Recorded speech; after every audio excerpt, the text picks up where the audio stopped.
북한에서 목숨을 걸고 전해진 충격적인 진실을 공개합니다. 여러분의 구독과 좋아요가 침묵 속에 갇힌 수많은 우리 동포들에게 희망이 될 수 있습니다. 2013년 12월 20일 새벽 6시 북한 평양의 어느 현장에서 15명이 총살당하는 바로 그 순간 저는 얼어붙은 두만강 위를 걷고 있었습니다. 발밑에서 얼음이 갈라지는 소리가 들렸습니다. 하지만 멈출 수 없었습니다. 뒤돌아보는 순간 저도 죽으니까요. 제 이름은 박지원. 당시 21살이었습니다. 그리고 저는 그날 처형된 15명 중 한 명의 손녀였습니다. 가방 속에는 할아버지께서 마지막으로 쥐어주신 USB가 있었습니다. 절대 열어보지 말라고 대한민국에 도착한 후에만 보라고 하셨죠. 11년이 지난 지금 저는 그 안에 무엇이 들어있었는지 압니다. 세상이 아는 장성택 처형 이유와 제가 아는 진짜 이유는 완전히 달랐습니다. 왜 할아버지는 처형되어야 했을까요? 왜 21살 대학생이었던 저까지 죽음의 명단에 올라야 했을까요? 그리고 할아버지는 왜 목숨을 걸고 이 USB를 지키려 하셨을까요? 이제 그 이야기를 시작하겠습니다. 2024년 11월 서울 인사동의 한 전통 찻집. 창밖으로는 단풍이 물든 은행나무 가지들이 가을바람에 흔들리고 있었습니다. 저는 따뜻한 유자차를 앞에 두고 제 맞은편에 앉아 계신 70세 할아버지를 바라보았습니다. 강철수 할아버지. 1954년생으로 한국전쟁 직후 부산 피난민 가족 출신이신 분이었습니다. 할아버지는 천천히 차를 한 모금 마시시고는 부드럽게 말씀하셨습니다. 젊은 친구가 이 늙은이를 만나자고 하니 궁금했네요. 무슨 이야기를 들려주시려고. 저는 잠시 망설였습니다. 11년이라는 시간이 흘렀지만 여전히 이 이야기를 시작하는 건 쉽지 않았습니다. 하지만 이제는 말해야 할 때였습니다. 천천히 숨을 고르고 입을 열었습니다. 할아버지, 저는 김정은이 처형한 그 사람의 손녀입니다. 찻잔을 들고 계시던 할아버지의 손이 미세하게 떨렸습니다. 하지만 곧 평온한 표정으로 저를 바라보셨습니다. 순간 찻집 안이 고요해졌습니다. 옆 테이블에서 들리던 젊은 연인들의 웃음소리도 카운터에서 주문을 받는 직원의 목소리도 멀게만 느껴졌습니다. 할아버지는 찻잔을 천천히 내려놓으시고는 등을 의자에 기대셨습니다. 2013년 12월이었죠. 세상이 떠들썩했었습니다. 네, 2013년 12월 12일. 전 세계가 그 소식을 들었을 때 저는 이미 중국 땅을 밟고 있었습니다. 할아버지의 눈빛이 변했습니다. 그저 호기심이 아니라 깊은 관심과 연민이 담긴 눈빛이었습니다. 할아버지는 1970년대 포항제철과 울산조선소 건설에 참여하셨던 분이었습니다. 청년 시절 땀 흘려 일하며 대한민국의 산업화를 이루신 세대. 그분들이 맨손으로 일궈낸 한강의 기적을 저는 교과서가 아닌 현실에서 매일 목격하고 있었습니다. 우리 세대는 말이죠. 할아버지가 천천히 말씀을 이어가셨습니다. 1960년대만 해도 보리고개가 있었어요. 봄이 되면 작년에 수확한 곡식은 다 떨어지고 올해 수확은 아직 멀었으니 배를 골았죠. 하지만 우리는 포기하지 않았습니다. 모두가 어려웠지만 함께 이겨냈어요. 조국을 위해 청춘을 바쳤죠. 그 시절 이야기는 많이 들었습니다. 대한민국이 이렇게 발전한 건 할아버지 같은 분들 덕분이라는 것도 알고 있습니다. 그런데 북쪽은 할아버지가 고개를 저으셨습니다. 여전히 그때 우리보다도 더 어렵게 살고 있지 않습니까? 같은 민족인데 말이에요. 저는 고개를 끄덕였습니다. 할아버지의 말씀이 맞았습니다. 제가 북쪽에서 겪었던 것들, 보았던 것들은 이곳 대한민국의 풍요로움과는 너무나 달랐습니다. 2013년 12월 12일 세상은 장성택이 처형되었다는 소식을 들었습니다. 하지만 그건 시작에 불과했습니다. 할아버지가 몸을 앞으로 기울이셨습니다. 무슨 뜻입니까? 12월 15일. 그날 새벽 15명이 함께 처형되기로 예정되어 있었습니다. 장성택과 연관된 사람들이었죠. 그 리스트에 제 이름도 있었습니다. 세상에. 저는 21살이었습니다. 대학생이었죠. 무슨 죄가 있었겠습니까? 하지만 북쪽에서는 그게 중요하지 않았습니다. 연좌제라는 게 있었으니까요. 한 사람이 죄를 지으면 3대가 함께 벌을 받는 시스템이었습니다. 할아버지의 주먹이 꽉 쥐어졌습니다. 70년을 사신 분이었지만 여전히 불의에 대한 분노를 감추지 못하시는 모습이었습니다. 그래서 어떻게? 12월 14일 밤, 처형 하루 전날 밤이었습니다. 저희 가족은 급하게 모였습니다. 아버지가 당 내부에서 정보를 입수하신 거였죠. 내일 새벽 6시 15명이 함께 총사령에 처해진다는 것을. 저는 잠시 말을 멈췄습니다. 그날 밤의 기억은 11년이 지난 지금도 생생했습니다. 평양의 차가운 겨울 공기, 거실에 모여 앉은 가족들의 창백한 얼굴, 시계 소리만이 울리던 그 정적. 아버지는 결단을 내리셨습니다. 저라도 살려야 한다고. 어머니가 몇 년 동안 모아두신 돈이 있었습니다. 중국 돈으로 5천 위안 정도였을 거예요. 그리고 브로커의 연락처. 그렇게 탈북을 결심하신 겁니까? 결심이라기보다는 선택의 여지가 없었습니다. 남으면 죽는 거였으니까요. 아버지는 제 손에 작은 봉투를 쥐어주셨습니다. 저는 가방에서 작은 USB를 꺼냈습니다. 11년 동안 제 곁을 떠나지 않았던 물건이었습니다. 이게 뭡니까? 할아버지가 물으셨습니다. 할아버지께서 마지막으로 남기신 유산입니다.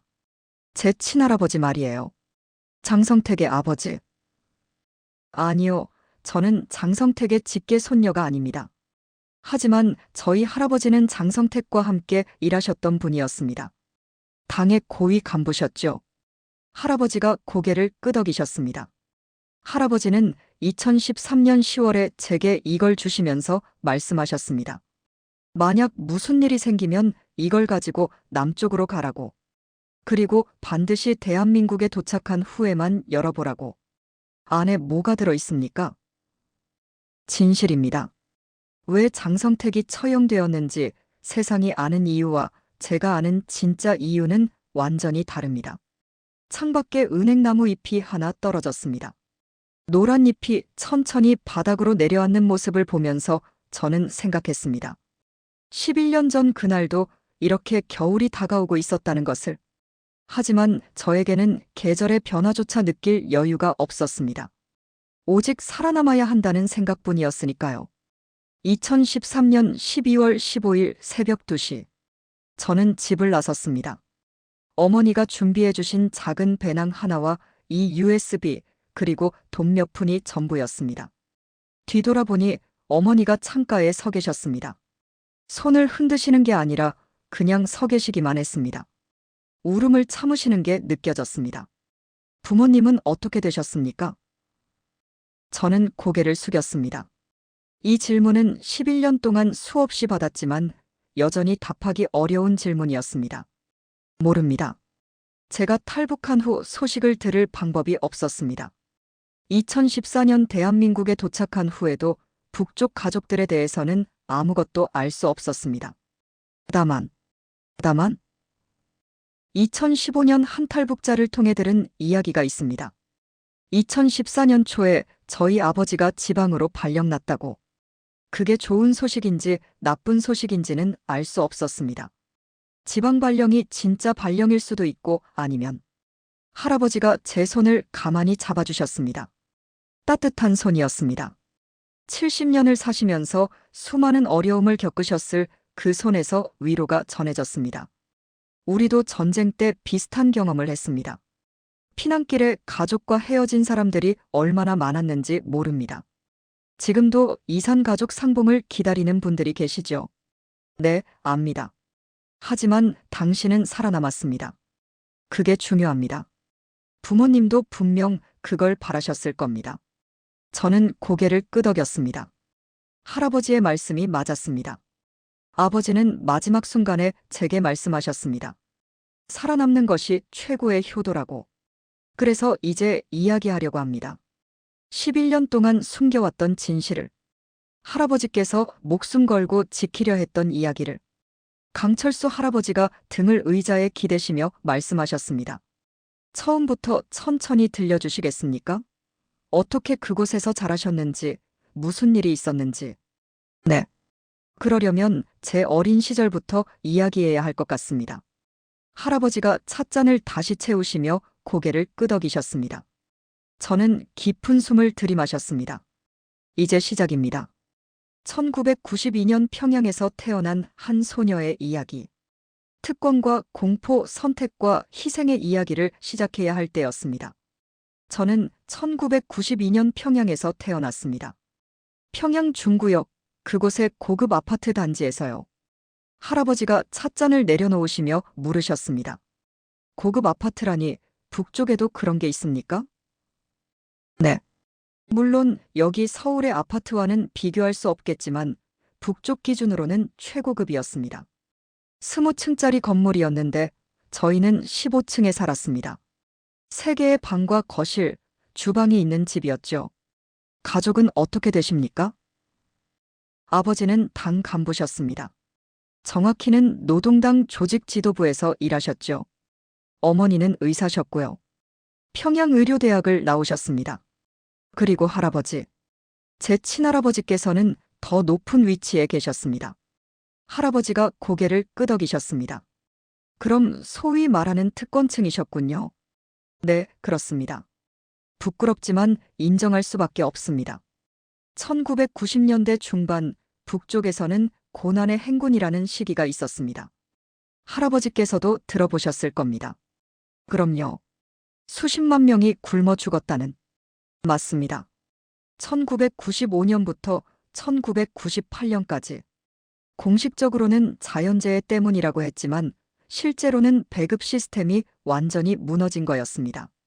사람들이 나무 껍질을 벗겨 먹고 풀뿌리를 캐먹었습니다.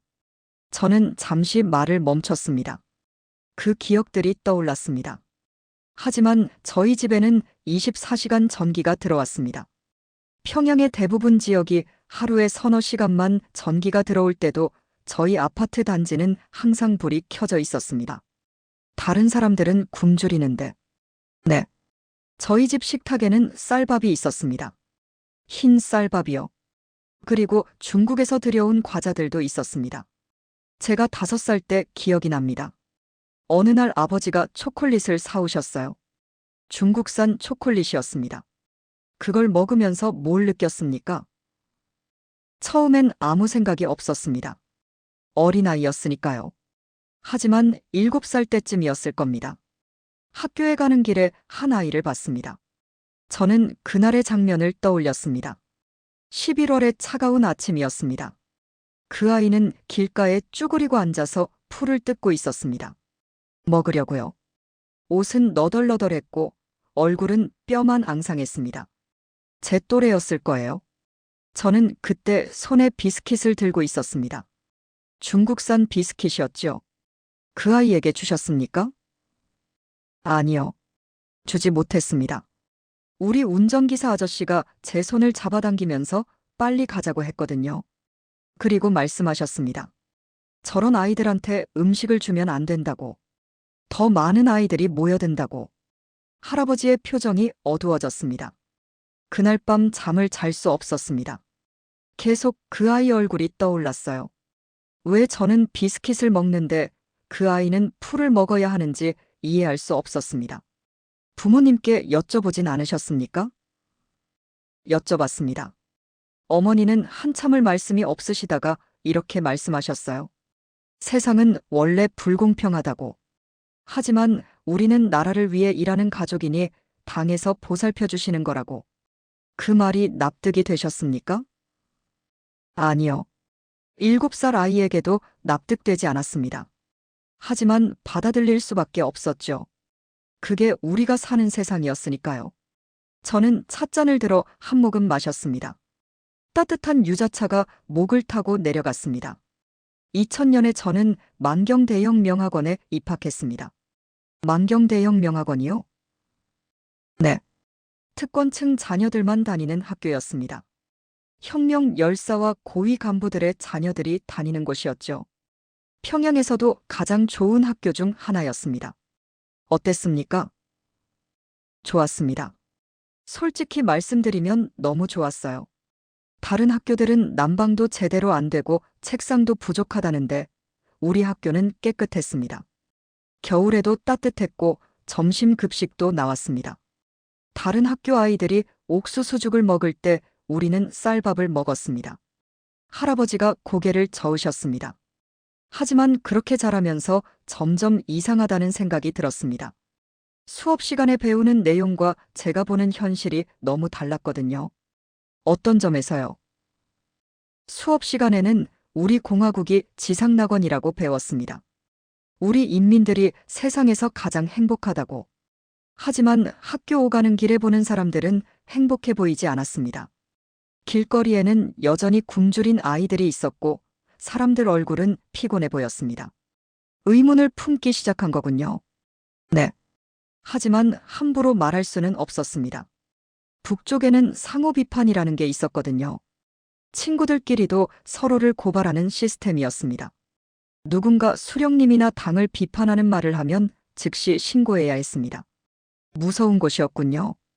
그게 일상이었습니다. 어릴 때부터 그렇게 자랐으니 그게 이상하다고 생각하지 못했어요. 지금 돌이켜보면 정말 끔찍한 시스템이었지만요. 저는 잠시 숨을 고르고 이야기를 이어갔습니다. 2002년 제가 10살 때였습니다. 할아버지께서 남북 경협 관련 일로 서울을 방문하셨습니다. 그때 김대중 정부 때 햇볕 정책이 있었죠. 맞습니다. 할아버지는 경제 분야 고위 간부셨기 때문에 남쪽과의 협력 사업을 논의하러 가셨던 겁니다. 2주 정도 다녀오셨는데 돌아오셨을 때 할아버지의 표정이 묘했습니다. 어떤 표정이었습니까? 복잡한 표정이었습니다. 놀라움과 부러움, 그리고 뭔가 깊은 생각에 잠긴 듯한. 할아버지는 저를 조용히 방으로 부르셨습니다. 그날의 기억이 생생했습니다. 할아버지의 방에는 책들이 가득했고 창문 너머로 평양 시내가 보였습니다. 할아버지는 작은 수첩을 꺼내셨습니다. 서울에서 찍어 오신 사진들이었어요. 물론 공식적으로 촬영이 허가된 것들이 아니었죠. 뭐가 찍혀 있었습니까? 거리 풍경이었습니다. 명동이라는 곳이었다고 하셨어요. 사람들로 가득했고 상점들이 즐비했습니다. 네온사인들이 빛나고 사람들은 쇼핑백을 들고 다녔습니다. 북쪽과는 많이 달랐겠군요. 완전히 다른 세상이었습니다. 할아버지는 제게 조용히 말씀하셨습니다. 지원아, 세상은 우리가 배운 것보다 훨씬 넓단다. 남쪽 사람들은 우리가 배운 것처럼 살지 않는다고. 그때 뭘 느꼈습니까? 충격이었습니다. 하지만 동시에 뭔가 퍼즐 조각이 맞춰지는 느낌이었어요. 왜 우리가 그렇게 남쪽을 적으로 배웠는지, 왜 남쪽 소식을 듣지 못하게 했는지 이해가 되었습니다. 저는 잠시 말을 멈추고 창밖을 바라봤습니다. 인사동 거리를 오가는 사람들이 보였습니다. 자유롭게 걷고 웃고 이야기하는 사람들. 22년 전 할아버지가 보셨던 그 풍경이 이제는 제 일상이 되었습니다. 할아버지는 그 후로 변하셨습니다. 더 조심스러워지셨어요. 집에서도 창문을 닫고 이야기하셨고 전화기를 멀리 치우셨습니다. 북쪽에서는 전화기를 통해 도청할 수 있다는 소문이 있었거든요. 두려워하신 거군요. 네. 하지만 동시에 뭔가를 준비하시는 것 같았습니다. 자주 서재에 틀어박혀 계셨고 중국 출장도 잦아졌습니다. 2003년부터 2007년까지 제 유년기는 그렇게 흘러갔습니다. 표면적으로는 평온했습니다. 학교를 다니고 집에 돌아와 숙제를 하고 가족과 저녁을 먹었습니다. 하지만 그 평온함 아래에는 항상 긴장감이 있었습니다. 어떤 긴장감입니까? 설명하기 어렵습니다. 그냥 뭔가 잘못되면 모든 게 무너질 수 있다는 느낌이었어요. 저희 같은 특권층도 예외가 아니었습니다. 아니, 오히려 더 위험했을지도 모릅니다. 왜 그렇습니까? 높이 올라갈수록 떨어질 때 더 아프니까요. 그리고 2008년 정말로 모든 게 흔들리기 시작했습니다. 할아버지가 몸을 앞으로 기울이셨습니다. 2008년에 무슨 일이 있었습니까? 김정일이 쓰러졌습니다. 8월이었어요. 뇌졸중이었다고 나중에 알았습니다. 물론 공식적으로는 발표되지 않았지만 당 내부에서는 다들 알고 있었습니다. 저는 깊은 숨을 들이마셨습니다. 이제부터가 진짜 이야기였습니다. 균열이 시작되고 파국으로 치닫던 그 5년간의 이야기. 2008년부터 2013년까지 제 인생과 가족 그리고 수많은 사람들의 운명이 뒤바뀐 그 시간들을 할아버지의 표정이 달라졌습니다. 이제부터 정말 어려운 시대가 온다고 하셨어요. 그 말씀의 의미를 제대로 이해한 건 훨씬 나중의 일이었습니다. 강철수 할아버지가 고개를 끄덕이시며 말씀하셨습니다. 계속 들려주시겠습니까? 네. 이제 본격적인 이야기를 해야 할 때입니다. 2008년 8월, 그날은 제 인생의 전환점이었습니다. 강철수 할아버지가 찻잔을 천천히 돌리시며 물으셨습니다. 김정일이 쓰러진 날 말입니까? 네. 물론 그날 바로 알 수 있었던 건 아닙니다. 공식 발표는 없었으니까요. 하지만 당 내부에서는 금방 소문이 돌았습니다. 아버지가 집에 돌아오셨을 때 표정이 심상치 않았어요. 저는 그날 저녁 식탁의 분위기를 떠올렸습니다. 평소 과묵하시던 아버지가 밥을 거의 드시지 못하셨습니다. 식사 후에 할아버지께서 오셨습니다. 아버지와 할아버지는 서재에서 1시간 넘게 이야기하셨어요. 문이 닫혀 있었지만 가끔 목소리가 새어나왔습니다. 할아버지의 목소리였습니다. 이제부터 정말 어려운 시대가 온다고. 무슨 의미였습니까? 후계 구도가 불안정해진다는 뜻이었습니다. 김정일에게는 세 아들이 있었습니다. 김정남, 김정철, 김정은. 당시 김정은은 24살밖에 되지 않았습니다. 할아버지가 고개를 끄덕이셨습니다. 젊은 나이군요. 너무 젊었습니다. 그게 문제였어요. 할아버지는 자주 말씀하셨습니다. 경험도 없고 업적도 없는 사람이 나라를 이끌 수 있겠느냐고. 물론 집 안에서만 아주 조용히 말씀하셨지만요. 조심스러워지셨군요. 그때부터였습니다. 할아버지가 정말 조심하시기 시작한 게 예전에는 집에서 자유롭게 이야기하셨는데 2008년 가을부터는 달라졌어요. 전화기를 냉장고에 넣어두시기도 했습니다. 왜 냉장고에? 도청을 막기 위해서였습니다. 전화기를 통해 대화를 엿들을 수 있다는 소문이 있었거든요. 그게 사실인지는 모르겠지만 할아버지는 믿으셨습니다. 창문도 항상 닫으시고 목소리도 낮추셨습니다. 저는 찻잔을 들어 한 모금 마셨습니다. 따뜻한 차가 긴장을 조금 풀어주었습니다. 2009년은 비교적 조용히 지나갔습니다. 표면적으로는요. 하지만 11월에 폭탄이 떨어졌습니다. 무슨 일이 있었습니까? 화폐개혁입니다. 2009년 11월 30일 갑자기 발표되었어요. 국권 100원이 신권 1원으로 바뀐다고. 교환 한도는 10만 원까지. 강철수 할아버지의 눈이 커졌습니다. 그럼 그 이상 가진 돈은? 휴지 조각이 되는 겁니다. 하루아침에요. 세상에. 우리 세대는 IMF 외환위기를 겪어봤습니다. 할아버지가 말씀하셨습니다. 1997년이었죠.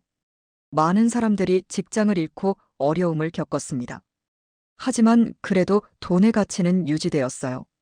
화폐개혁은 그건 국가가 국민의 재산을 강탈하는 겁니다. 맞습니다. 그리고 이번에는 특권층도 예외가 아니었습니다. 저는 그날의 혼란을 떠올렸습니다. 저희 집도 타격을 받았습니다. 어머니가 몇 년 동안 모아두신 돈이 있었거든요. 아마 국권으로 50만 원 정도였을 겁니다. 여기 대한민국 돈으로 치면 얼마 안 되는 액수지만 북쪽에서는 큰 돈이었어요. 그게 하루아침에 신권 5천 원으로 줄어버렸습니다. 90%가 증발한 셈이군요. 네. 어머니의 얼굴을 잊을 수가 없습니다. 멍하니 앉아서 손에 든 돈뭉치를 바라보시던 모습. 아무 말씀도 하지 못하셨어요. 할아버지는 어떠셨습니까? 더 심각하셨습니다. 화폐개혁 자체보다 그게 의미하는 바를 아셨으니까요. 할아버지는 그날 저녁 집에 오셔서 말씀하셨습니다.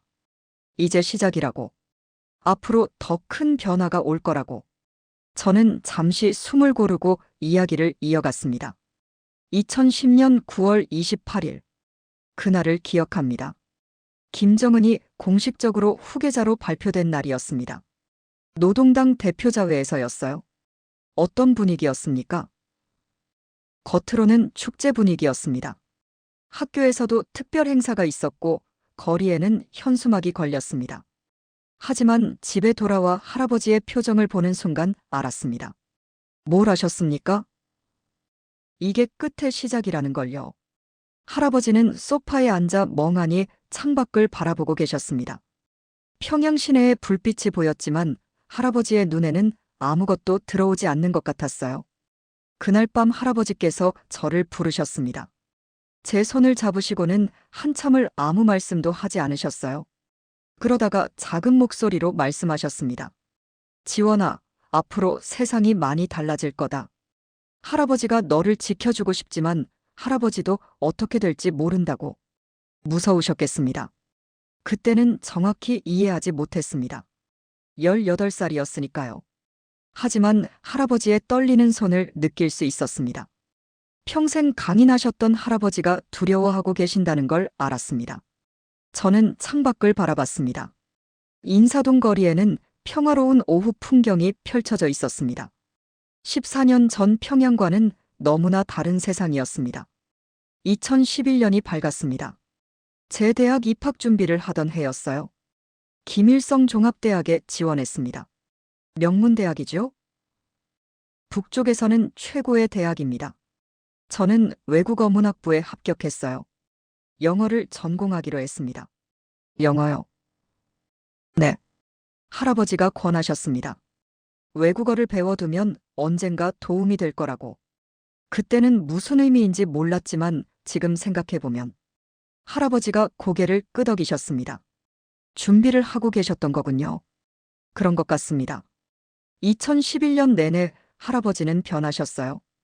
더 많은 시간을 서재에서 보내셨고 중국 출장도 잦아졌습니다. 한 달에 한두 번씩은 중국에 다녀오셨던 것 같아요. 무슨 일을 하셨습니까? 나중에 알게 된 사실입니다만 경제특구 관련 협상을 하고 계셨습니다. 중국과의 무역, 투자 유치, 그런 것들이었어요. 하지만 그게 전부가 아니었습니다. 뭐가 더 있었습니까? 준비였습니다. 만약의 사태에 대비한 준비. 할아버지는 뭔가를 느끼셨던 것 같아요. 곧 큰 변화가 올 거라는 걸. 저는 깊은 숨을 들이마셨습니다. 이제 가장 어두운 시기로 들어가야 했습니다. 2011년 12월 17일. 김정일이 사망했습니다. 그날을 기억하시나요? 평생 잊을 수 없습니다. 12월 19일에 공식 발표가 있었어요. 아침부터 긴급방송이 나왔습니다. 온 나라가 슬픔에 잠겼다고 했지만 실제로는 공포에 잠긴 겁니다. 공포요? 불확실성이 가장 무서운 법입니다. 김정일은 독재자였지만 그래도 예측 가능했어요. 하지만 김정은은 아무도 몰랐습니다. 28살의 젊은 지도자가 무엇을 할지. 할아버지는 어떠셨습니까? 더 침묵하셨습니다. 장례 기간 내내 말씀이 거의 없으셨어요. 그리고 2012년이 시작되었습니다. 저는 잠시 말을 멈추고 기억을 더듬었습니다. 2012년 4월, 김정은이 공식적으로 최고 지도자가 되었습니다. 표면적으로는 모든 게 순조로워 보였습니다. 대대적인 선전이 있었고 새로운 시대가 왔다고 했습니다. 하지만 미묘한 변화들이 있었습니다. 작은 것들이었지만 눈치 빠른 사람들은 알아챘어요. 당의 회의가 잦아졌고 고위 간부들의 표정이 어두워졌습니다. 구체적으로 어떤 변화였습니까? 예를 들면 할아버지의 동료 한 분이 갑자기 지방으로 발령났습니다. 2012년 6월이었어요. 평양에서 40년 넘게 일하신 분이 느닷없이 함경북도로 가신 겁니다. 공식적으로는 승진이라고 했지만 실제로는 좌천이었군요. 그렇습니다. 그리고 그게 시작이었습니다. 7월에 또 한 분, 9월에 또 한 분. 할아버지 주변의 사람들이 하나둘씩 평양을 떠나기 시작했습니다. 할아버지는 무사하셨습니까? 2012년에는 네. 하지만 긴장하고 계셨습니다. 자주 밤늦게까지 서재에 계셨고 어떤 날은 집에 돌아오시면 술을 드셨어요. 할아버지는 평소에 술을 거의 안 하시는 분이었는데 말입니다. 저는 찻잔을 내려놓았습니다. 손이 약간 떨렸습니다. 이제 2013년으로 들어가야 했습니다. 2012년 12월, 저는 대학 2학년이었습니다. 겨울방학이 시작되고 집에 돌아왔을 때 할아버지를 만났습니다. 그날 할아버지께서 제게 작은 USB를 주셨어요. 그 USB 말입니까? 강철수 할아버지가 제 가방을 가리키셨습니다.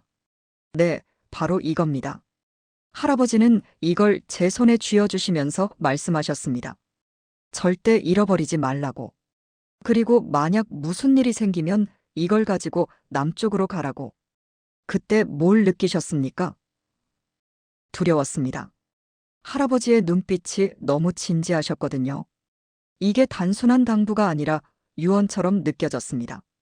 그 안에 뭐가 들어있는지 아셨습니까? 아니요. 할아버지는 절대 열어보지 말라고 하셨습니다. 대한민국에 도착한 후에만 열어보라고. 그리고 한 가지 더 말씀하셨어요. 무엇입니까?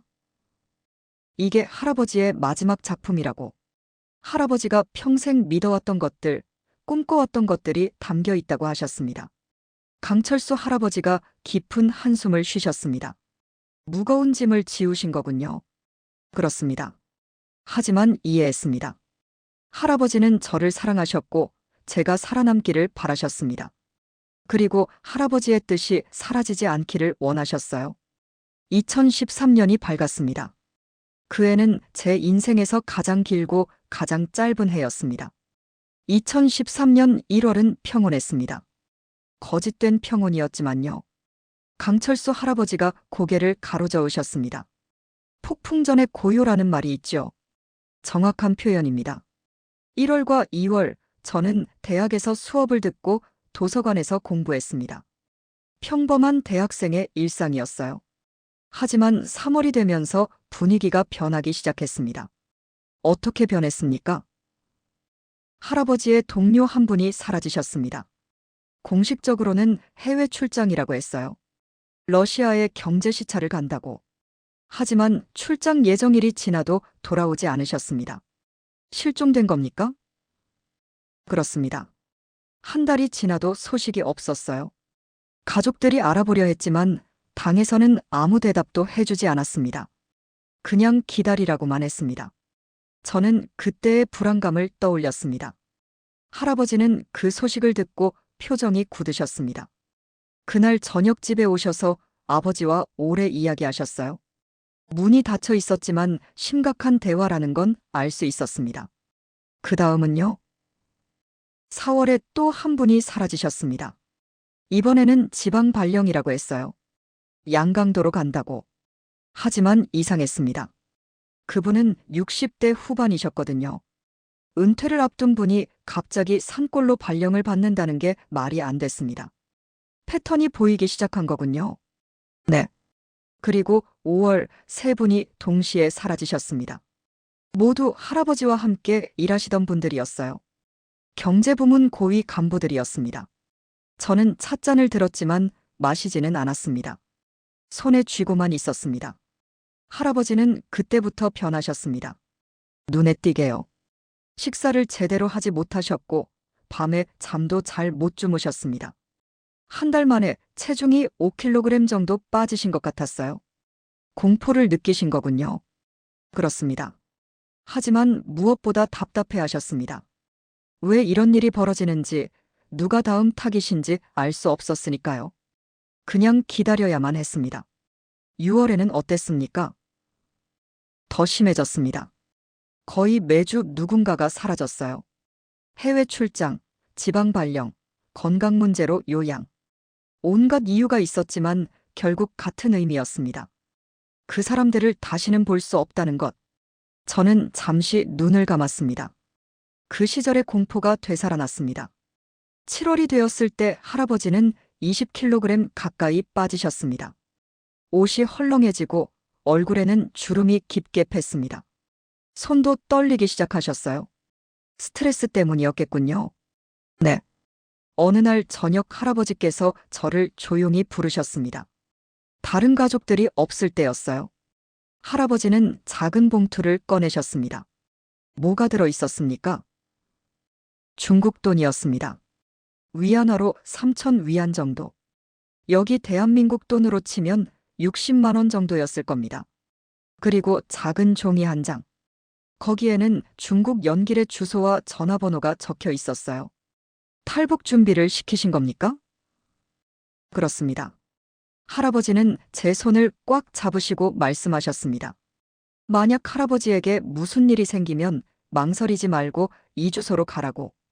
그곳에 할아버지를 아는 사람이 있으니 도움을 받을 수 있을 거라고. 그때 뭘 느꼈습니까? 현실감이 없었습니다. 이게 정말 일어나고 있는 일인지 믿기지 않았어요. 21살이었던 저에게 탈북은 영화 속 이야기 같았습니다. 하지만 할아버지의 떨리는 손과 간절한 눈빛을 보면서 알았습니다. 이게 농담이 아니라는 걸. 강철수 할아버지가 제 손을 가볍게 두드리셨습니다. 우리 부모님들도 전쟁 때 비슷한 경험을 했습니다. 부모님들이 자식을 살리기 위해 피난길을 준비하셨죠. 그 심정을 조금은 이해할 수 있을 것 같습니다. 저는 고개를 끄덕였습니다. 8월이 되었습니다.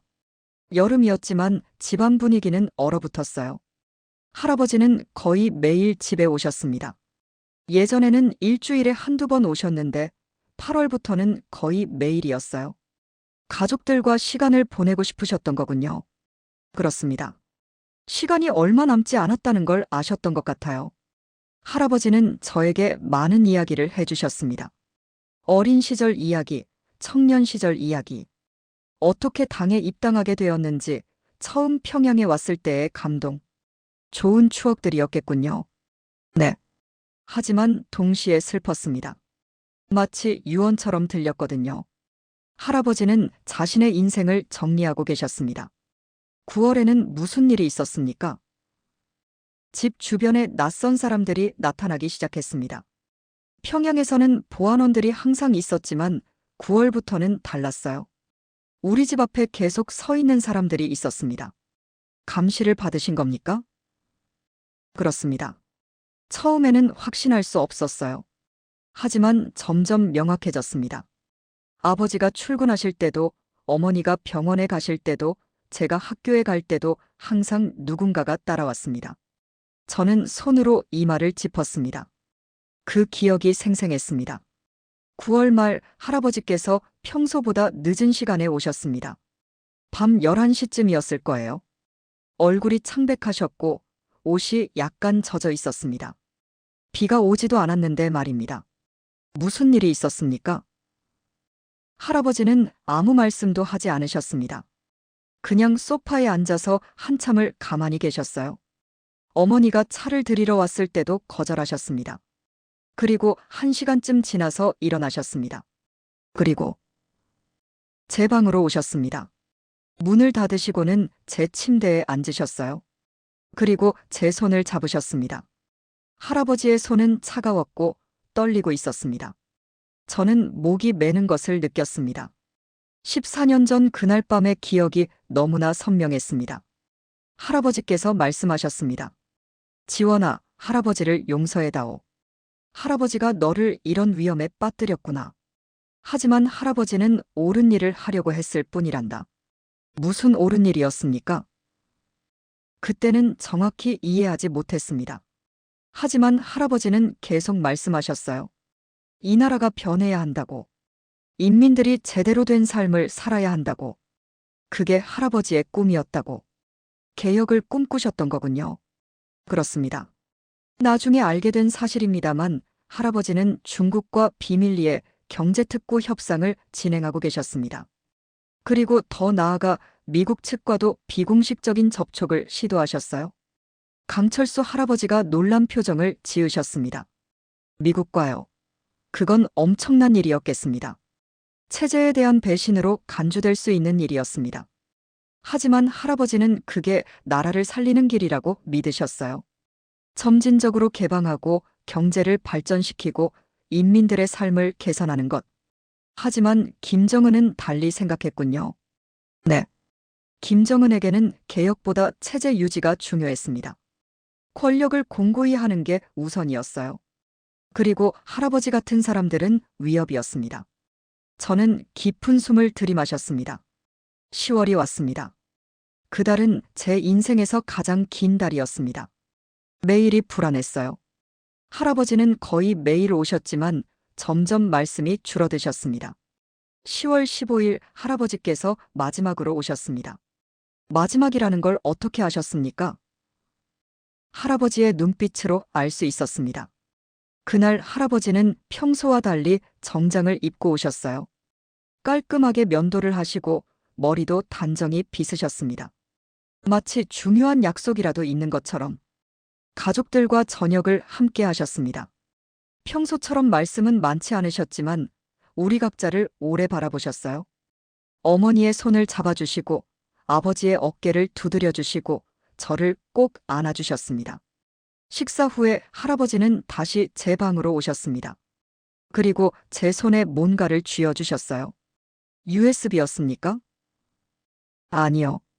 작은 열쇠였습니다. 그리고 말씀하셨습니다. 만약 할아버지가 잡혀가면 할아버지 서재의 책상 서랍을 열어보라고. 거기에 중요한 게 있다고. 그게 뭐였습니까? 나중에 알게 됐습니다. 그 서랍에는 문서들이 있었어요. 중국과의 협상 기록, 경제특구 계획안, 그리고 미국 측 인사들과 주고받은 메시지들. 모두 사본이었지만 충분히 위험한 것들이었습니다. 할아버지는 증거를 남기려 하신 거군요. 그렇습니다. 그리고 마지막으로 말씀하셨습니다. 지원아, 할아버지는 잘못한 게 없다. 다만 시대를 잘못 만났을 뿐이란다. 언젠가는 이해받을 날이 올 거다. 그때까지 이 진실을 지켜다오. 저는 눈물을 참으려 애썼습니다. 할아버지는 일어나셨습니다. 문 앞에서 한 번 더 저를 돌아보시고는 웃으셨어요. 슬픈 미소였습니다. 그리고 나가셨습니다. 그게 마지막이었습니까? 네. 그날 밤 할아버지의 뒷모습을 보면서 알았습니다. 다시는 못 볼 거라는 걸. 할아버지도 아셨을 겁니다. 그래서 그렇게 정장을 입고 깔끔하게 준비하고 오신 거였어요. 강철수 할아버지가 눈가를 훔치셨습니다. 11월이 왔습니다. 그달은 공포 그 자체였습니다. 할아버지는 어떻게 되셨습니까? 10월 20일 이후로 소식이 없었습니다. 전화도 받지 않으셨고 집에도 오시지 않았습니다. 11월 초에 아버지가 알아보시려 했지만 아무도 대답해주지 않았습니다. 그리고 12월이 다가왔습니다. 제 인생에서 가장 끔찍한 달이 시작되려 하고 있었습니다. 12월 8일 일요일 아침이었습니다. 강철수 할아버지가 찻잔을 꽉 쥐셨습니다. 손등에 핏줄이 붉어져 나왔습니다. 그날 아침 6시쯤 전화벨이 울렸습니다. 아버지께서 받으셨는데 통화가 채 10초도 되지 않았어요. 아버지의 얼굴이 새하얗게 변했습니다. 무슨 내용이었습니까? 할아버지가 체포되셨다는 겁니다. 전날 밤 12월 7일 토요일 밤 11시에 보위부 요원들이 할아버지 댁으로 들이닥쳤다고 했습니다. 저는 잠시 눈을 감았습니다. 그날 아침에 공포가 되살아났습니다. 어머니는 그 자리에 주저앉으셨습니다. 소리도 내지 못하고 그냥 바닥에 앉아서 몸을 떨기만 하셨어요. 저도 다리에 힘이 풀렸습니다. 알고 있었던 일이었지만 실제로 일어나니 믿기지가 않았습니다. 아버지는 어떠셨습니까? 아버지는 침착하려고 애쓰셨습니다. 하지만 손이 떨리고 계셨어요. 커피를 따르시는데 컵 밖으로 쏟으실 정도였습니다. 저는 찻잔을 내려놓았습니다. 그날 하루는 지옥 같았습니다. 아무것도 할 수 없었어요. 그냥 기다려야만 했습니다. 어떤 소식이 올지, 우리는 어떻게 될지. 12월 12일 목요일 공식 발표가 있었습니다. 장성택 처형 발표 말입니까? 네. 조선중앙TV에서 특별방송이 나왔습니다. 장성택이 반당반혁명 종파 행위로 처형되었다고, 국가 전복을 기도했다고. 강철수 할아버지가 깊은 한숨을 쉬셨습니다. 우리도 그 뉴스를 봤습니다. 온 세상이 충격에 빠졌죠. 북쪽에서 2인자였던 사람이 하루아침에 처형되다니. 북쪽 사람들은 더 큰 충격이었습니다. 장성택은 김정일의 매제였어요. 김정은에게는 고모부였죠. 그런 사람도 순식간에 제거되는 걸 보면서 모두가 느꼈습니다. 이제 아무도 안전하지 않다는 걸. 할아버지는 어떻게 되셨습니까? 12월 12일 발표에는 할아버지 이름이 없었습니다. 하지만 우리는 알고 있었어요. 할아버지도 같은 처지라는 걸. 저는 손으로 얼굴을 감싸 쥐었습니다. 그 기억이 너무 생생했습니다. 12월 13일 금요일, 아버지가 비공식 정보를 입수하셨습니다. 당 내부의 지인을 통해서였어요. 무슨 정보였습니까? 12월 20일, 그러니까 일주일 후에 추가 처형이 예정되어 있다는 겁니다. 장성택과 연관된 15명이 단체로 총사령에 처해진다고. 강철수 할아버지의 얼굴이 굳어졌습니다. 15명이나. 네. 그리고 그 리스트에 할아버지 이름이 있었습니다. 그날 밤 저희 가족은 모였습니다. 거실에 앉아서 말없이 서로를 바라봤어요. 무슨 말을 해야 할지 아무도 몰랐습니다. 아버지께서 먼저 입을 여셨습니다. 일주일밖에 남지 않았다고. 뭔가 결정을 해야 한다고. 무슨 결정을 말씀하신 겁니까? 탈북이었습니다. 하지만 온 가족이 함께 갈 수는 없었어요. 너무 위험했고 비용도 문제였습니다. 브로커에게 지불할 돈이 사람 수만큼 필요했거든요. 저는 목이 메는 것을 느꼈습니다. 12월 14일 일요일, 아버지는 제게 말씀하셨습니다. 너라도 살아야 한다고. 젊은 내가 살아남아서 할아버지의 뜻을 전해야 한다고. 부모님은 남으시겠다는 겁니까? 네. 아버지는 당 간부셨으니 쉽게 탈북할 수 없었습니다. 그리고 어머니는 아버지를 혼자 둘 수 없다고 하셨어요. 저는 잠시 말을 멈추고 눈물을 닦았습니다. 14년이 지났지만 여전히 그 기억은 아팠습니다. 저는 거부했습니다. 혼자 갈 수 없다고 함께 가자고. 하지만 아버지는 단호하셨습니다. 이건 명령이라고.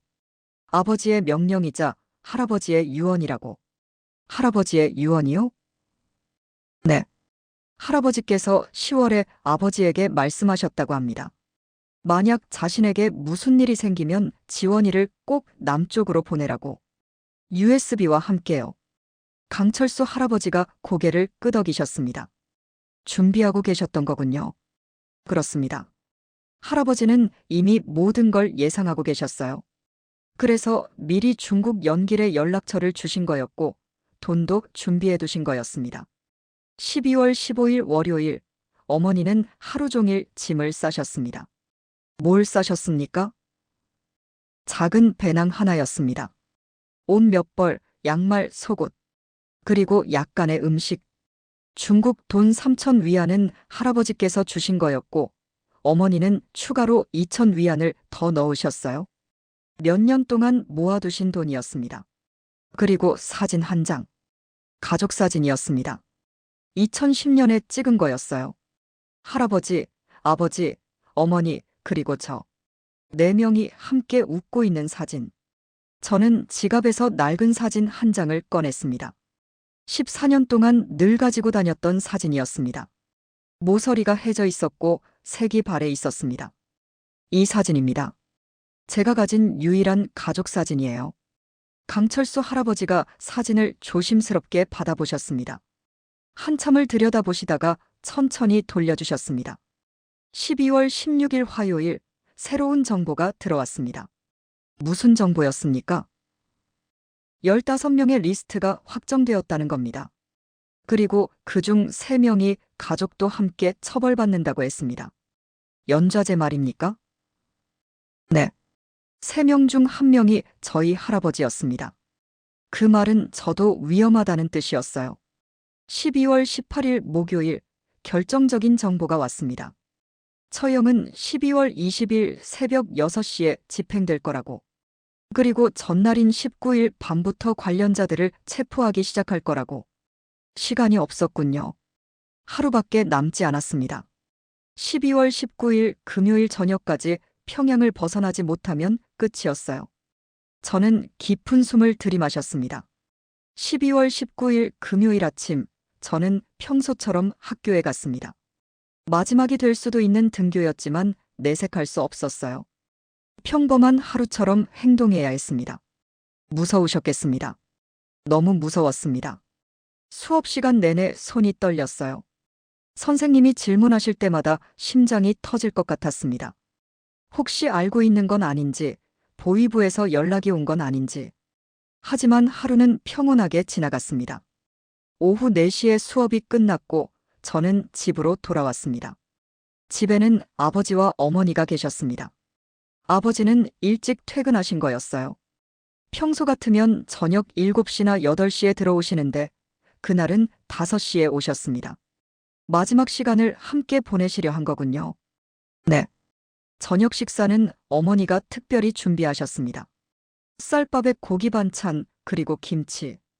북쪽에서는 쉽게 먹을 수 없는 음식들이었어요. 하지만 아무도 제대로 먹지 못했습니다. 밥을 입에 넣어도 넘어가지 않았어요. 어머니는 계속 눈물을 닦으셨고 아버지는 한숨만 쉬셨습니다. 식사 후 우리는 거실에 앉았습니다.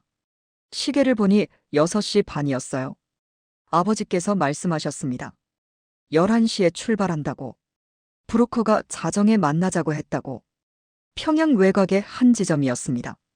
그때부터 어떻게 하셨습니까? 기다렸습니다. 4시간 반을 그냥 앉아서 기다렸어요. TV도 켜지 않았고 라디오도 틀지 않았습니다. 그냥 조용히 앉아 있었습니다. 어머니는 제 머리를 빗겨주셨습니다. 어렸을 때처럼요. 그리고 제 손을 계속 만지셨습니다. 제 얼굴을 쓰다듬으셨습니다. 마치 제 모습을 기억하려는 것처럼. 저는 목이 메어 잠시 말을 멈췄습니다. 아버지는 제게 여러 가지를 알려주셨습니다. 중국에 가면 어떻게 해야 하는지, 누구를 조심해야 하는지, 만약 위험한 상황이 오면 어떻게 대처해야 하는지, 그리고 USB를 꺼내셨습니다. 할아버지께서 맡기신 그 USB를. 작고 평범해 보이는 물건이었지만 우리 가족의 운명이 담긴 것이었습니다. 아버지는 그걸 제 손에 쥐어주시며 말씀하셨습니다. 이건 할아버지의 마지막 유언이라고. 반드시 대한민국에 가서 열어보라고. 그리고 세상에 알려달라고. 10시가 되었습니다. 출발 1시간 전이었어요. 어머니가 제 옷을 챙겨주셨습니다. 두꺼운 점퍼, 털모자, 장갑. 12월의 추위는 혹독했습니다. 특히 두만강을 건너야 한다면. 10시 반, 아버지께서 일어나셨습니다. 이제 출발할 시간이라고. 저는 배낭을 메었습니다. 무겁지 않았어요. 옷 몇 벌과 돈, 그리고 USB. 그게 전부였습니다. 하지만 그 배낭이 세상에서 가장 무거운 것처럼 느껴졌습니다. 현관문 앞에서 저는 어머니를 안았습니다. 어머니는 소리내어 울지 않으셨어요. 그냥 저를 꽉 안고 계셨습니다. 저는 어머니의 심장 소리를 들을 수 있었습니다. 빠르게 뛰고 있었습니다. 강철수 할아버지가 손수건으로 눈가를 닦으셨습니다. 우리도 그랬습니다. 전쟁 때 가족과 헤어질 때. 이게 마지막 일 수도 있다는 걸 알면서도 울 수 없었어요. 그저 꽉 껴안고만 있었죠. 아버지도 저를 안아주셨습니다. 평소 말씀이 많지 않으신 분이었는데 그때는 더 아무 말씀도 하지 못하셨어요. 그냥 제 어깨를 두드려 주시기만 했습니다. 그리고 아버지께서 말씀하셨습니다. 살아남는 게 최고의 효도라고. 무슨 일이 있어도 살아남으라고. 12월 19일 금요일 밤 11시. 저는 집을 나섰습니다. 뒤돌아보니 어머니가 창가에 서 계셨습니다. 손을 흔들지 않으셨어요. 그냥 서 계시기만 했습니다. 저는 그 모습을 마음속에 새겼습니다. 다시는 못 볼 수도 있는 어머니의 모습을. 아버지와 저는 택시를 탔습니다. 평양 외곽으로 향했어요. 택시 기사는 아무것도 묻지 않았습니다. 아마 자주 있는 일이었을 겁니다. 자정 조금 전 우리는 약속 장소에 도착했습니다. 한적한 도로변이었어요. 가로등도 없는 어두운 곳이었습니다. 브로커가 나타났습니다. 40대 남자였어요. 말이 없었습니다. 그냥 고개만 끄덕이고는 저를 차에 태웠습니다. 아버지께서 마지막으로 제 손을 잡으셨습니다. 꽉 쥐셨어요. 그리고 말씀하셨습니다. 지원아, 사랑한다. 그게 제가 들은 아버지의 마지막 말이었습니다. 차가 출발했습니다. 뒤를 돌아보니 아버지가 서 계셨어요. 어둠 속에서 작은 실루엣만 보였습니다. 점점 멀어졌고 곧 보이지 않게 되었습니다. 12월 20일 금요일 자정. 저의 탈북이 시작되었습니다. 차는 북쪽으로 향했습니다. 평양에서 두만강까지는 약 500km, 6시간 정도 걸린다고 브로커가 말했습니다. 강철수 할아버지가 몸을 앞으로 기울이셨습니다. 무서우셨겠습니다. 무서움보다는 현실감이 없었습니다. 이게 정말 일어나고 있는 일인지 믿기지가 않았어요. 몇 시간 전까지만 해도 저는 평양의 아파트에 있었는데 이제는 탈북 브로커의 차에 앉아 있었으니까요. 브로커는 말이 없었습니다. 그냥 운전만 했어요. 가끔 제 쪽을 확인하듯 보기는 했지만 대화를 시도하지는 않았습니다. 새벽 4시쯤 우리는 함경북도 온성군에 도착했습니다. 두만강 근처군요. 네. 브로커는 차를 한적한 곳에 세웠습니다. 그리고 처음으로 제게 말을 걸었어요. 지금부터 조심해야 한다고. 국경경비대가 순찰을 돈다고. 저를 차에서 내리게 하고는 작은 길로 안내했습니다. 눈이 쌓여 있었어요. 발자국이 남았지만 어쩔 수 없었습니다. 30분쯤 걸었을까요? 갑자기 브로커가 멈춰 섰습니다. 그리고 앞을 가리켰어요. 두만강이었습니다. 강이 보였습니까? 네. 하지만 물이 흐르는 강이 아니었습니다. 얼어붙은 강이었어요. 12월의 추위에 강물이 완전히 얼어붙어 있었습니다. 브로커가 말했습니다. 저 강을 건너면 중국이라고. 빨리 건너야 한다고. 아침이 되면 경비병들이 순찰을 시작한다고. 저는 강을 내려다봤습니다. 너비가 50m 정도 되어 보였어요. 그리 넓지 않았습니다. 하지만 그 50m가 생과 사를 가르는 거리였습니다. 브로커가 저를 재촉했습니다. 빨리 가라고. 저는 강 위로 내려갔습니다. 첫 발을 내디딜 때의 느낌을 잊을 수가 없습니다. 얼음이 단단했어요. 하지만 밟을 때마다 삐걱거리는 소리가 났습니다. 마치 깨질 것처럼. 강철수 할아버지가 숨을 죽이셨습니다. 무서웠습니다. 한 발짝씩 나아갈 때마다 얼음이 울리는 소리가 들렸어요. 만약 얼음이 깨지면 그대로 끝이었습니다.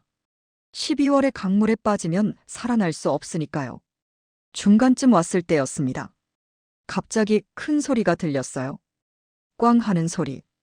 얼음이 갈라지는 소리였습니다. 저는 그 자리에 얼어붙었습니다. 움직일 수가 없었어요. 발밑에서 균열이 퍼져나가는 게 느껴졌습니다. 브로커가 소리쳤습니다. 빨리 뛰라고. 저는 정신없이 뛰었어요. 뒤도 돌아보지 않고 그냥 앞으로만 달렸습니다. 강둑에 도착했을 때 뒤를 돌아봤습니다. 제가 지나온 자리에 긴 균열이 보였어요. 조금만 늦었어도 빠졌을 겁니다. 그곳이 중국이었습니까? 네. 저는 중국 땅을 밟았습니다. 2013년 12월 20일 새벽 5시. 그 순간 북쪽에서는 15명이 처형되기 1시간 전이었습니다. 저는 잠시 숨을 고르고 찬물을 마셨습니다. 브로커가 제게 다가왔습니다. 그리고 손을 내밀었어요. 돈을 내놓으라고. 얼마를 주기로 했습니까? 2,000위안이었습니다. 저는 배낭에서 돈을 꺼내 주었어요. 브로커는 세어보더니 고개를 끄덕였습니다. 그리고 연길까지 데려다 주기로 되어 있었습니다. 연길에 할아버지께서 알려주신 연락처가 있었으니까요. 브로커의 차를 타고 3시간을 더 갔습니다. 아침 8시쯤 연길 외곽에 도착했어요. 하지만 그때부터 이상했습니다. 뭐가 이상했습니까? 브로커가 약속한 곳으로 데려다 주지 않았습니다. 대신 낡은 건물 앞에 차를 세웠어요. 여기서 잠깐 쉬었다 가자고 했습니다. 의심하지 않으셨습니까? 의심했습니다. 하지만 어쩔 수 없었어요. 저는 중국어를 못했고 여기가 어딘지도 몰랐습니다. 브로커를 따라갈 수밖에 없었습니다. 건물 안으로 들어갔습니다. 낡은 아파트였어요. 계단을 올라가 3층의 한 방에 들어갔습니다. 방 안에는 2명의 남자가 더 있었습니다. 30대 정도로 보였어요. 조선족인 것 같았습니다. 브로커가 그들과 중국어로 이야기를 나눴습니다. 저는 알아듣지 못했지만 분위기가 심상치 않았어요. 그리고 브로커가 제게 말했습니다. 여기서 며칠 있어야 한다고. 다음 브로커가 올 때까지 기다려야 한다고. 저는 불안했지만 따를 수밖에 없었습니다. 그날 하루는 그 방에서 보냈어요. 음식도 주지 않았습니다. 물만 한 병 주었습니다. 밤이 되었습니다. 저는 방 구석에 웅크리고 앉아 있었어요. 두 남자는 계속 제 쪽을 보며 뭔가 이야기를 나눴습니다. 다음 날 아침 브로커가 다시 왔습니다. 그리고 제게 새로운 제안을 했어요. 무슨 제안이었습니까? 추가 비용을 내라는 겁니다. 3,000위안을 더 내야 연길 시내로 데려다 줄 수 있다고. 하지만 저에게는 돈이 없었습니다. 이미 2,000위안을 주었고 남은 건 3,000위안뿐이었어요. 그마저 주면 중국에서 살아갈 방법이 없었습니다. 거부하셨습니까? 거부했습니다. 약속이 다르다고 돈을 더 줄 수 없다고 했습니다. 그러자 브로커의 태도가 변했습니다. 웃음기가 사라지고 차갑게 변했어요. 그리고 말했습니다. 그럼 북쪽으로 돌려보내겠다고. 저는 공포에 떨었습니다. 북쪽으로 돌아가면 죽는 겁니다.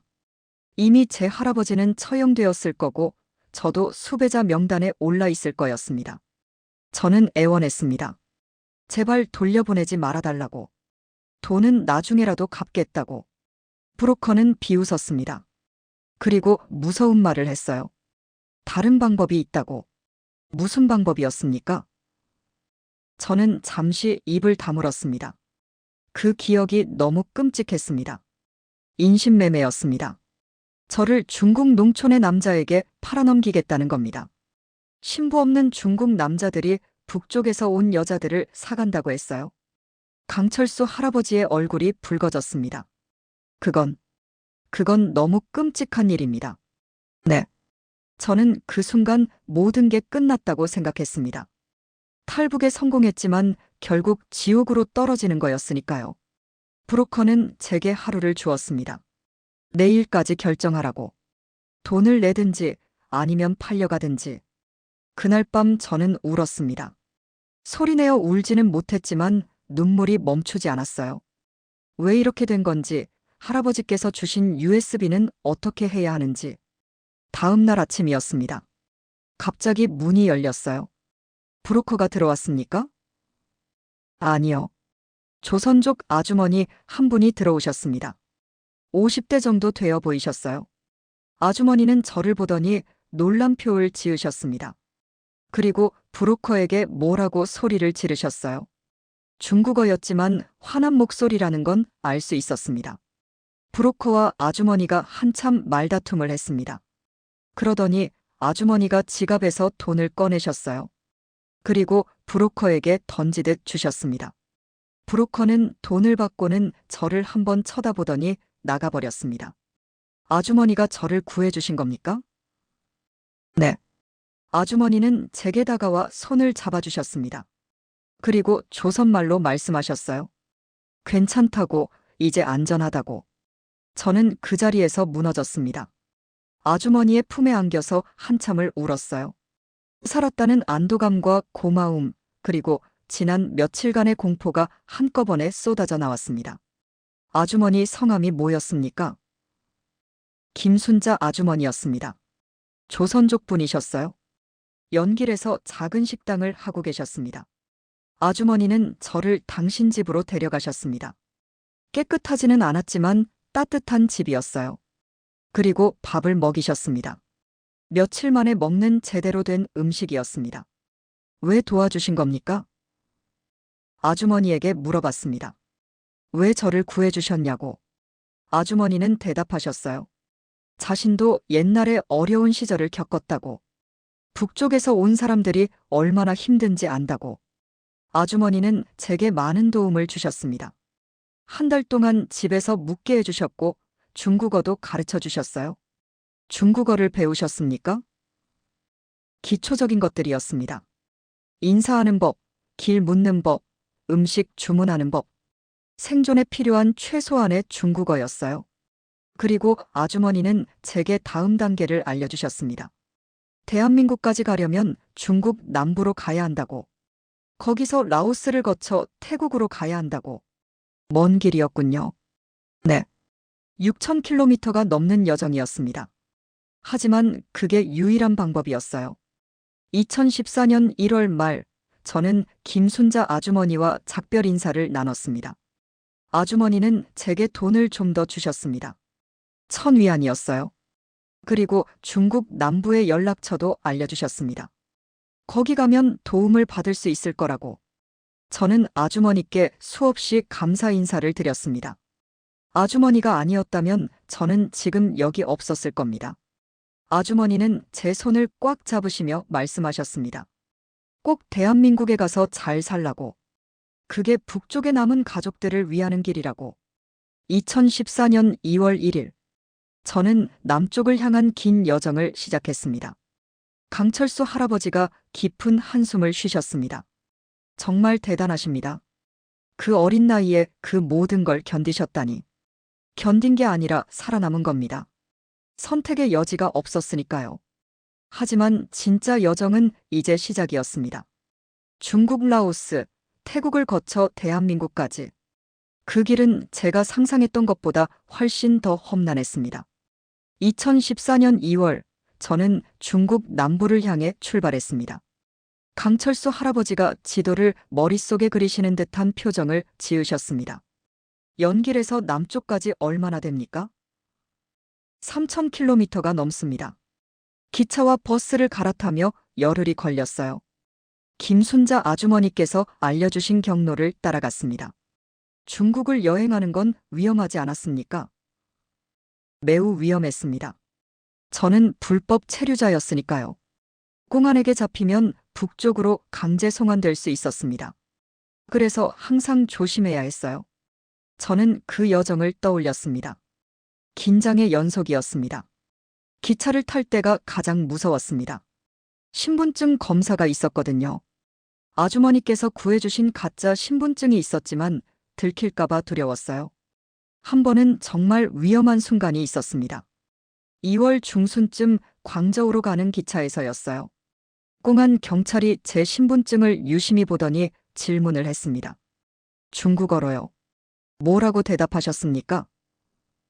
제가 배운 몇 마디 중국어로 대답했습니다. 고향에 간다고. 목소리가 떨렸어요. 경찰은 의심스러운 눈으로 저를 봤습니다. 그 순간 옆에 앉아있던 중국인 아주머니가 거들어 주셨습니다. 저를 자기 조카라고 하시면서 경찰에게 뭐라고 설명하셨어요. 경찰은 신분증을 돌려주고 갔습니다. 천사 같은 분이셨군요. 그렇습니다. 세상에는 나쁜 사람도 있지만 좋은 사람도 많았습니다. 그 아주머니께 감사 인사를 드렸더니 그냥 웃으시며 조심하라고 하셨어요. 2월 말, 저는 중국 남부의 윈난성에 도착했습니다. 거기서 뭘 하셨습니까? 다른 탈북자들을 만났습니다. 저처럼 남쪽으로 가려는 사람들이었어요. 모두 10명 정도였습니다. 나이는 20살부터 40살까지 다양했습니다. 우리는 브로커를 통해 라오스 국경으로 가는 길을 준비했습니다. 이번에는 믿을 만한 브로커였어요. 탈북자 지원단체와 연결된 사람이었습니다. 3월 10일, 우리는 라오스 국경을 향해 출발했습니다. 국경을 넘는 건 합법적이었습니까? 아니요. 불법이었습니다. 산을 넘어야 했어요. 라오스와 중국 사이의 산악지대를 통과하는 거였습니다. 저는 잠시 눈을 감았습니다. 그 기억이 생생했습니다. 3월 15일 밤, 우리는 산을 오르기 시작했습니다. 브로커가 앞장서고 우리 10명이 줄지어 따라갔어요. 달빛만이 유일한 불빛이었습니다. 산길은 험했습니다. 가파른 경사에 미끄러운 흙길이었어요. 몇 번이나 넘어졌습니다. 손이 까지고 무릎이 다쳤지만 계속 가야 했습니다. 새벽 4시쯤 브로커가 멈춰 섰습니다. 그리고 말했어요. 여기가 국경이라고. 이제 라오스 땅이라고. 안도하셨겠습니다. 잠깐이었습니다. 진짜 어려움은 이제부터였거든요. 라오스 산속은 더 험했습니다. 길도 없었고 물도 부족했어요. 우리는 사흘 동안 산을 헤맸습니다. 사흘이나요? 네. 브로커가 길을 잃었습니다. 인정하지 않았지만 우리는 알 수 있었어요. 같은 곳을 계속 빙빙 도는 것 같았으니까요. 물이 떨어졌습니다. 3월 17일 아침, 마지막 물 한 병을 10명이 나눠 마셨어요. 한 사람당 한 모금도 안 되는 양이었습니다. 음식도 바닥났습니다. 가져온 빵과 과자는 첫날 다 먹었어요. 둘째 날부터는 굶었습니다. 강철수 할아버지가 주먹을 꽉 쥐셨습니다. 우리도 625대 그랬습니다. 부산까지 피난 가는 길에 며칠씩 굶기도 했죠. 물이 없어서 빗물을 받아 마시기도 했고요. 그 이야기를 들으니 위안이 됩니다. 할아버지 세대도 그렇게 견디셨다면 저도 할 수 있다고 생각했으니까요. 셋째 날 오후, 우리 중 한 명이 쓰러졌습니다. 30살쯤 되어 보이는 남자였어요. 탈수와 탈진이었습니다. 우리는 그를 부축해서 계속 갔습니다. 하지만 점점 더뎌졌어요. 해가 지고 어두워졌습니다. 그때 멀리서 불빛이 보였습니다. 마을이었습니까? 네. 작은 라오스 마을이었습니다. 우리는 있는 힘을 다해 그곳으로 향했어요. 3월 18일 밤 9시, 우리는 마을에 도착했습니다. 주민들이 놀라서 나왔어요. 우리는 비참한 몰골이었으니까요. 도움을 받으셨습니까? 처음에는 받았습니다. 물과 음식을 주었어요. 저는 물 한 병을 단숨에 마셨습니다. 평생 마신 물 중 가장 달았습니다. 하지만 다음 날 아침 경찰이 왔습니다. 라오스 경찰이요? 네. 마을 사람이 신고한 겁니다. 우리는 불법 입국자였으니까요. 경찰은 우리 10명을 모두 체포했습니다. 트럭에 태워 경찰서로 데려갔어요.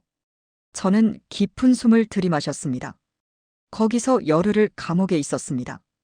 작은 방에 10명이 갇혔어요. 화장실도 제대로 없었고 하루에 2번 밥이 나왔습니다. 라오스 쌀밥과 채소 조금이 전부였어요. 그 열흘 동안 제 체중은 12kg이 빠졌습니다. 원래 53kg이었는데 41kg이 되었어요. 건강이 많이 나빠지셨겠습니다. 몸도 마음도 무너졌습니다. 이렇게 끝나는 건가 싶었어요. 여기까지 왔는데 라오스 감옥에서 죽는 건가? 하지만 3월 28일 기적이 일어났습니다. 무슨 일이 있었습니까? 탈북자 지원단체에서 사람이 왔습니다. 우리를 석방시키기 위해 라오스 정부와 협상을 했다고 해요. 돈도 지불했다고 합니다. 우리는 풀려났습니다. 그리고 트럭에 태워져 태국 국경으로 향했습니다. 4월 1일, 우리는 태국에 도착했습니다. 강철수 할아버지가 안도의 한숨을 쉬셨습니다. 태국은 어땠습니까? 완전히 다른 세상이었습니다. 라오스의 산악지대와 달리 태국은 평지였어요. 도로가 포장되어 있었고 건물들이 높았습니다. 우리는 방콕의 난민 캠프로 보내졌습니다. 난민 캠프요? 네. 탈북자들을 위한 임시 거처였습니다. 대한민국 대사관에서 서류를 처리하는 동안 머무는 곳이었어요. 거기서 얼마나 계셨습니까? 6개월입니다. 2014년 4월부터 10월까지요. 그 6개월 동안 뭘 하셨습니까?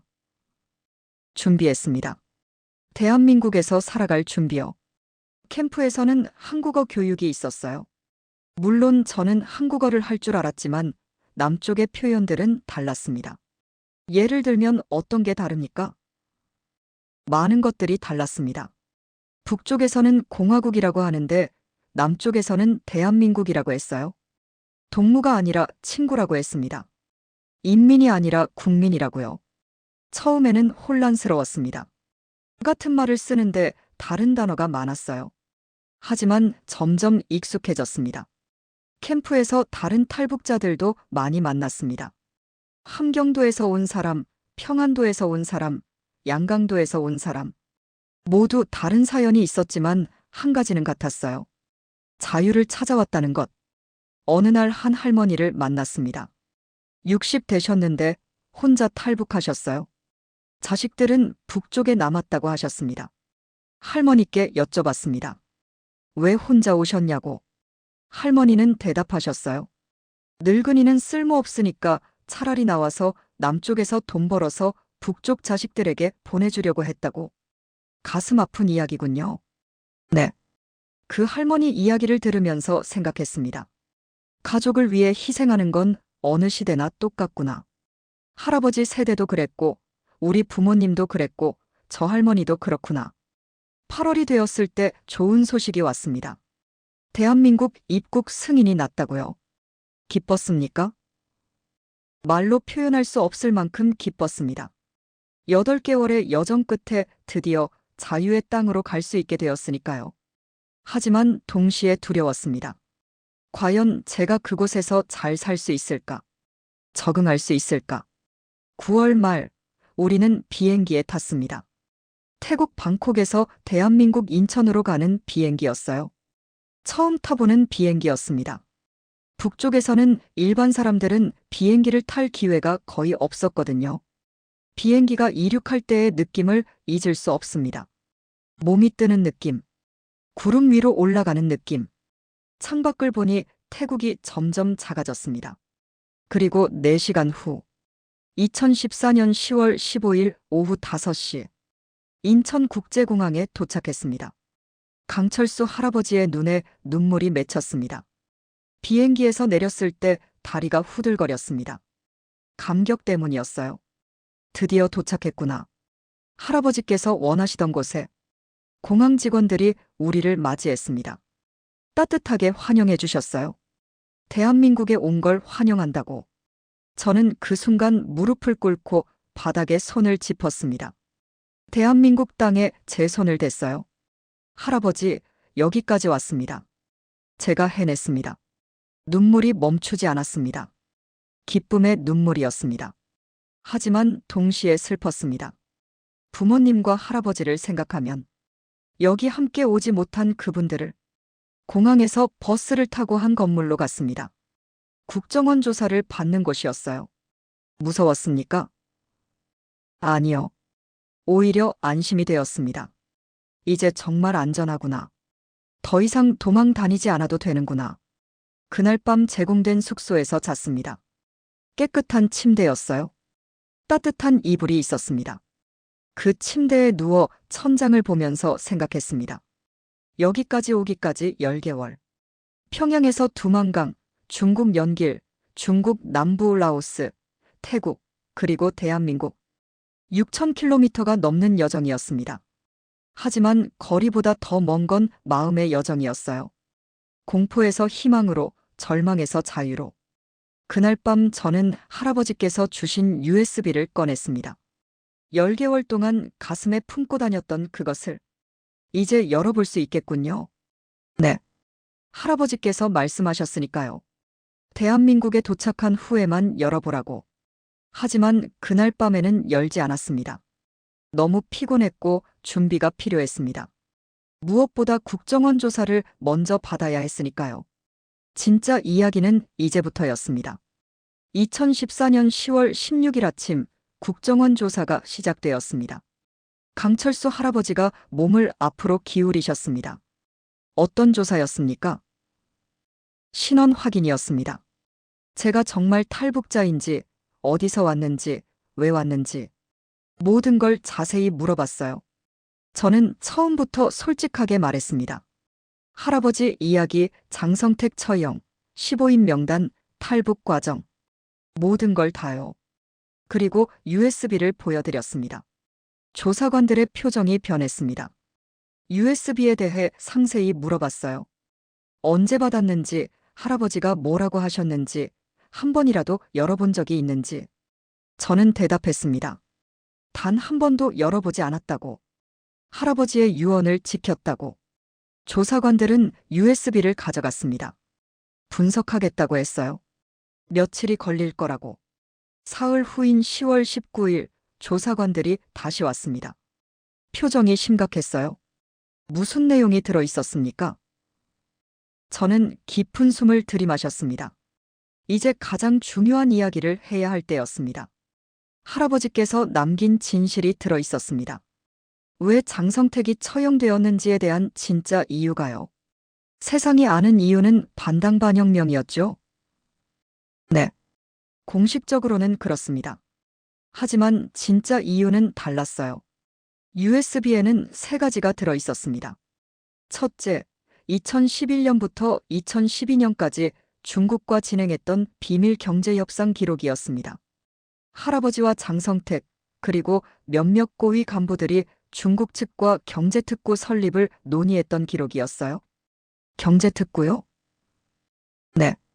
북쪽 주민들이 중국 기업에서 일하고 중국 자본이 들어와 공장을 짓고 점진적으로 시장 경제를 도입하는 계획이었습니다. 개혁 개방을 시도한 거군요. 그렇습니다. 중국이 덩샤오핑 시대에 했던 것처럼요. 할아버지와 장성택은 그게 북쪽을 살리는 길이라고 믿었습니다. 하지만 김정은은 달리 생각했겠죠. 네. 김정은에게는 체제 유지가 최우선이었습니다. 경제 개방은 정치적 개방으로 이어질 수 있었어요. 그건 곧 권력 약화를 의미했습니다. 저는 찻잔을 들어 한 모금 마셨습니다. 둘째, 미국 측 인사와의 비공식 접촉 기록이었습니다. 강철수 할아버지가 놀란 표정을 지으셨습니다. 미국과요. 그건 정말 위험한 일이었겠습니다. 매우 위험했습니다. 2012년 9월 할아버지는 중국을 통해 미국 국무부 관계자와 비공식 회의를 가졌습니다. 물론 극비리예요. 무슨 이야기를 나누셨습니까? 북쪽의 점진적 개방 가능성에 대해서였습니다. 만약 경제특구가 성공하면 다음 단계로 미국과의 관계 개선도 모색할 수 있다고. 물론 매우 장기적인 계획이었지만요. 할아버지는 꿈꿨습니다. 베트남처럼 되는 것을. 베트남도 한때 미국과 전쟁을 했지만 지금은 교류하고 있지 않습니까? 하지만 이 모든 게 김정은에게는 배신으로 보였겠군요. 그렇습니다. 그리고 셋째가 결정적이었습니다. 뭐였습니까? 2012년 10월에 녹음된 회의 내용이었습니다. 장성택과 할아버지, 그리고 몇몇 간부들의 대화였어요. 그 대화에서 장성택이 말했습니다. 김정은은 너무 어리고 경험이 없다고. 당분간은 우리 원로들이 실질적으로 나라를 이끌어야 한다고. 강철수 할아버지가 고개를 저으셨습니다. 그 말이 문제였군요. 치명적이었습니다. 김정은의 권위에 도전한 것으로 해석될 수 있었으니까요. 그리고 실제로 그렇게 해석되었습니다. 김정은은 2013년 초부터 움직이기 시작했습니다. 장성택파를 제거하기로 결심한 거예요. 3월부터 주변 인물들을 하나씩 제거했고 12월에 장성택 본인을 처형했습니다. 그리고 연관된 15명도 함께. 네. 제 할아버지도 그중 한 명이었습니다. 저는 잠시 말을 멈추고 눈물을 닦았습니다. 국정원 조사관들은 이 정보가 매우 중요하다고 했습니다. 북쪽 내부의 권력 투쟁과 정책 갈등을 보여주는 직접적인 증거라고. 그래서 어떻게 되었습니까? 일부는 공개되었고 일부는 기밀로 남았습니다. 공개된 부분은 언론에 보도되었어요. 2015년 초였던 것으로 기억합니다. 하지만 저는 더 많은 걸 하고 싶었습니다. 단순히 정보를 제공하는 게 아니라 할아버지의 뜻을 전하고 싶었어요. 2014년 11월부터 2015년 2월까지 저는 하나원에서 교육을 받았습니다. 하나원이요? 북한 이탈 주민 정착 지원 시설입니다. 거기서 대한민국 사회에 적응하는 법을 배웠어요. 경제 시스템, 법률, 문화 모든 것이 달랐으니까요. 예를 들면 은행 계좌를 여는 것도 처음이었습니다. 신용카드도 처음 봤어요. 스마트폰 사용법도 배워야 했습니다. 하지만 가장 큰 차이는 자유였습니다. 여기서는 제가 하고 싶은 말을 할 수 있었어요. 정부를 비판해도 잡혀가지 않았습니다. 인터넷에서 어떤 정보든 찾아볼 수 있었어요. 강철수 할아버지가 미소 지으셨습니다. 우리가 만든 자유민주주의 국가입니다. 우리 세대가 독재에 맞서 싸워서 쟁취한 자유죠. 그 자유가 얼마나 소중한지 이곳에 와서야 알았습니다. 2015년 3월, 저는 서울에 정착했습니다. 작은 원룸을 얻었어요. 생전 처음 제 이름으로 된 집이었습니다. 정부에서 지원금을 주었습니다. 정착 지원금으로 초기 생활비를 마련할 수 있었어요. 그리고 대학 입학도 준비했습니다. 대학에 가셨습니까? 네. 2016년 3월, 서울의 한 대학교 사회학과에 입학했습니다. 편입 형태였어요. 북쪽에서 2년을 다녔으니까요. 하지만 공부만 한 건 아니었습니다. 2015년부터 북한인권시민연합에서 활동을 시작했어요. 어떤 활동입니까? 증언 활동이었습니다. 북쪽의 인권 실태를 알리는 일이었어요. 강연도 하고 토론회에도 참여하고 언론 인터뷰도 했습니다. 처음에는 두려웠습니다. 제 얼굴을 공개하고 이야기하는 게 혹시 북쪽에 남은 부모님에게 해가 가지 않을까 걱정했어요. 하지만 해야 한다고 생각했습니다. 할아버지의 유언을 지키기 위해서, 진실을 세상에 알리기 위해서 2016년부터 국제활동도 시작했습니다. UN 인권이사회에서 증언했고 미국 의회에서도 발표했어요. 유럽 여러 나라를 방문해서 북한 인권에 대해 알렸습니다. 많은 사람들이 놀라워했습니다. 장성택 처형의 내막을 직접 아는 사람이 나타났으니까요. 힘들지 않으셨습니까? 힘들었습니다. 매번 그 이야기를 반복할 때마다 상처가 되살아났어요. 할아버지를, 부모님을 생각하면 눈물이 났습니다. 하지만 멈출 수 없었습니다. 이게 제 사명이라고 생각했으니까요. 저는 가방에서 USB를 다시 꺼냈습니다. 이 작은 USB가 제 11년을 이끌었습니다. 할아버지의 유언, 진실, 그리고 꿈이 담긴 이것이. 할아버지는 꿈꾸셨습니다. 북쪽 인민들이 제대로 된 삶을 사는 것을. 배고프지 않고 자유롭게 말할 수 있고 원하는 곳에 갈 수 있는 그런 삶을. 그리고 언젠가 남과 북이 하나가 되는 것을. 통일된 한국을. 강철수 할아버지가 고개를 끄덕이셨습니다. 우리 세대의 꿈이기도 합니다. 우리는 산업화를 이뤘습니다. 가난했던 나라를 세계 10위권 경제대국으로 만들었죠. 하지만 통일은 이루지 못했습니다.